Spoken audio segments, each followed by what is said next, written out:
حكم المرشد. يسقط يسقط حكم المرشد. يسقط يسقط حكم المرشد. ارحل ارحل ارحل. كنت رايح تسأل الراجل اللي بيهتف، بتقول له انا عايزه افهم في ايه، صح؟ بتقول قول لي حصل ايه بالظبط؟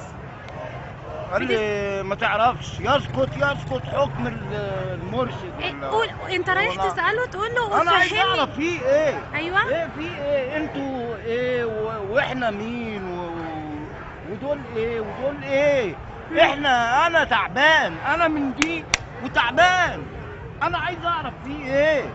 الراجل قال لك ما تعرفش ما تعرفش. ايه ما اعرفش ازاي؟ انا امال المسؤول ازاي؟ مش الراجل ده مثقف؟ المفروض يعلمنا انا. المفروض. امال ايه اللي بيعمله ده؟ يبقى دي قمة الجهل. عايزك تقول وراه يبقى ده قمة الجهل. يعني هو عايزك تقول وراه ايه؟ عايزنا اقول يسقط اللي بيقولوه ده، يسقط حكم ايوه المرشد. مرشد مين؟ ايه المرشد ده يا سعادتك؟